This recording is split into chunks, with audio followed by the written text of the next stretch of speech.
हम आज अपनी अध्ययन को उत्पत्ति अध्याय 31 और पद 17 से शुरू करते हैं।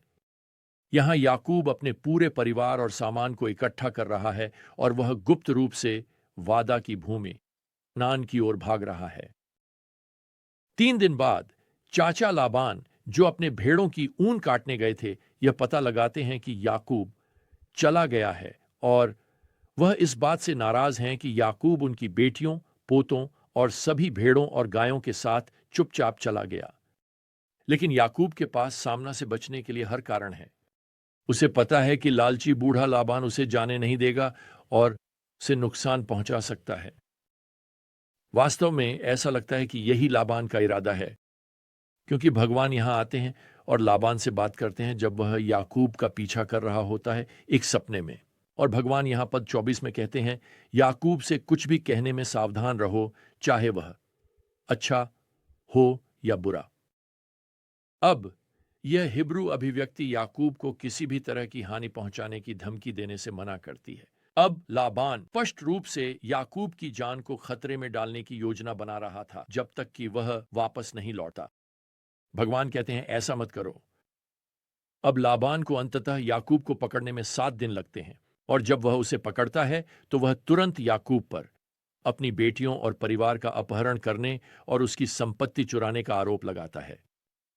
वह याकूब को सजा देने का अधिकार जताता है, किन फिर उस सपने में भगवान की चेतावनी को बताता है और याकूब अपनी निर्दोषता की घोषणा करता है।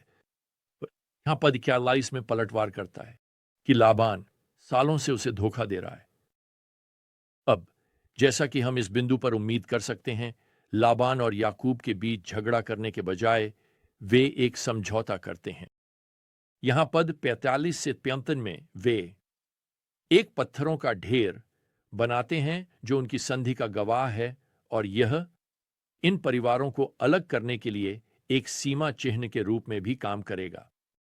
उनकी समझौते के बाद वे बस जाते हैं और एक साथ आखिरी भोजन करते हैं। अगली सुबह लाबान अपनी बेटियों और पोतों को अलविदा किस करता है और इसके साथ ये पुराना धोखेबाज लाबान घर लौट जाता है और आप फिर कभी उसके बारे में नहीं सुनेंगे। लेकिन भगवान यहां छोटे धोखेबाज के साथ खत्म नहीं हुए हैं। वह अभी भी याकूब पर काम कर रहा है, इस आदमी में विश्वास और भरोसा विकसित कर रहा है जिसे भगवान के वादों पर भरोसा करने की जरूरत है। देखो, याकूब वसीयत के वादों का वारिस बनकर घर लौट रहा है, लेकिन खतरा बस कोने के चारों ओर इंतजार कर रहा है। उसका बड़ा भाई ऐसा, क्या तुम उसे याद करते हो? किसने इस साल पहले उसे मारने की कसम खाई थी? खैर, वह याकूब और वादा की भूमि के बीच खड़ा है। अब जैसे ही अध्याय 32 शुरू होता है, याकूब के पास देवदूत आते हैं। एक बार फिर उनकी उपस्थिति उसे प्रोत्साहित करती है और भगवान की निरंतर सुरक्षा का आश्वासन देती है। अब याकूब की तारीफ करनी होगी, उसने पहल की और ऐसा को बताने के लिए संदेश भेजे कि वह घर लौट रहा है। और जब उसे पद 6 में यह सुनाई देता है कि ऐसा उससे मिलने आ रहा है, तो वह सोचता है, खैर यह अच्छी खबर नहीं है, क्योंकि उसे पता है ऐसा उसे मारने आ रहा है। तो याकूब वही करता है जो आप और मैं करते, वह प्रार्थना करना शुरू करता है। ओ, क्या वह कभी प्रार्थना करता है? महत्वपूर्ण बात यह है कि यहां पद 10 में याकूब भगवान के सामने यह स्वीकार करता है कि वह भगवान के आशीर्वाद के योग्य नहीं है और यह प्रार्थना करने का एक बेहतरीन तरीका है। फिर यहां पद 13 में वह एसाव को उपहार के रूप में अपने झुंड और पशुओं में से सैकड़ों जानवर भेजना शुरू कर देता है। वह ऐसा को नरम करने की कोशिश करने वाला है उपहारों के एक गाड़ी के काफिले के साथ। पद 23 हमें बताता है कि याकूब ने अपने परिवार को भी लिया और उन्हें धारा के पार भेज दिया और उसके पास जो कुछ भी था, सब कुछ। अब इस बिंदु पर याकूब जेबाच नामक नाले के पास अकेला है।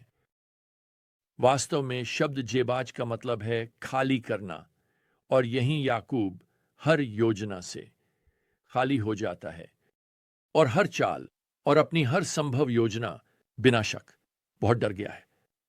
वह जीवन के उस मोड़ पर पहुंच गया है जहां वह बेबस है। यही वह क्षण है जब भगवान उससे मिलने आते हैं।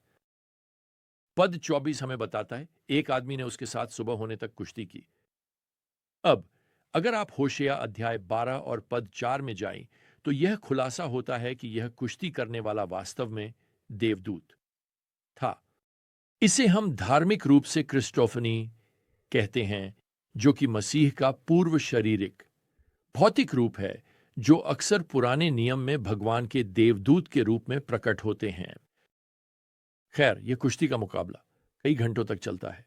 वास्तव में यहां पद 26 में संघर्ष के किसी बिंदु पर याकूब कहता है, मैं तुम्हें नहीं छोड़ूंगा जब तक तुम मुझे आशीर्वाद नहीं देते। अब यहां याकूब उस पर पकड़ बनाए हुए है जिसे वह अब केवल एकमात्र ऐसा मानता है जो उसे आशीर्वाद दे सकता है, खुद भगवान। वह किसी आदमी से आशीर्वाद पाने के लिए कुश्ती का मुकाबला जीतने की कोशिश नहीं कर रहा है। ओह नहीं, वह पूर्व शारीरिक उद्धारकर्ता भगवान के पुत्र का आशीर्वाद मांग रहा है। अब हम शायद भगवान के साथ शारीरिक रूप से कुश्ती नहीं कर रहे हैं, लेकिन हम शायद आध्यात्मिक और भावनात्मक रूप से उनके साथ कुश्ती कर रहे हैं। और याकूब इस कुश्ती के मुकाबले में जो करता है, यही है जो आपको और मुझे भगवान के आशीर्वाद का अनुभव करने के लिए करना चाहिए।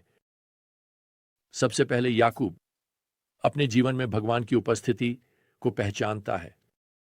पद 27 में भगवान याकूब से पूछते हैं, तो तुम्हारा नाम क्या है? अब वह याकूब का नाम जानता है, लेकिन पुराने नियम के नामों का अर्थ महत्वपूर्ण होता है, और वह वास्तव में पूछ रहा है, तुम किस तरह का आदमी हो कि मैं तुम्हें आशीर्वाद दूं? और याकूब जवाब देता है, मेरा नाम याकूब है, यानी मैं एड़ी पकड़ने वाला हूं। मैं वह हूं जो हमेशा, आप जानते हैं, चालाकी से आगे रहने और नियंत्रण में रहने की कोशिश करता हूं। और भगवान यहां आयत 28 में जवाब देते हैं, तुम्हारा नाम अब याकूब नहीं होगा बल्कि इज़राइल होगा। इज़राइल का शाब्दिक अर्थ है भगवान लड़ता है। दूसरे शब्दों में, तुम्हारा नाम अब यह नहीं होगा कि तुम नियंत्रण में रहने के लिए लड़ने की कोशिश करोगे, बल्कि भगवान तुम्हारे लिए लड़ेंगे। भगवान ही है जो नियंत्रण में है। और इसके साथ याकूब यहां आयत 29 में कहता है, कृपया मुझे अपना नाम बताओ। खैर, उसकी मांग को नजरअंदाज किया जाएगा, लेकिन भगवान का पुत्र याकूब को आशीर्वाद देगा। अब यहां आयत 30 में याकूब इस स्थान का नाम पेनुएल रखता है। इसका मतलब है भगवान का चेहरा। याकूब जानता है कि वह भगवान की उपस्थिति में रहा है। वास्तव में यह मुठभेड़ याकूब के जीवन में एक गहरा बदलाव लाने वाली है। जैसे जैसे वह आगे बढ़ता है, वह यह पहचान रहा है कि भगवान उसके जीवन में सक्रिय और उपस्थित हैं। और मेरे दोस्त, जब तुम समझोगे कि भगवान काम कर रहे हैं, संकट के समय में एक बहुत ही उपस्थित मदद है, तब तुम जीवन में आशीर्वादित होगे, है ना? तो याकूब की पहली पहचान, यहां उसके जीवन में भगवान की उपस्थिति है। दूसरे, याकूब अपने जीवन में भगवान की प्रमुखता को पहचानता है। यहां गर्व के लिए कोई जगह नहीं है।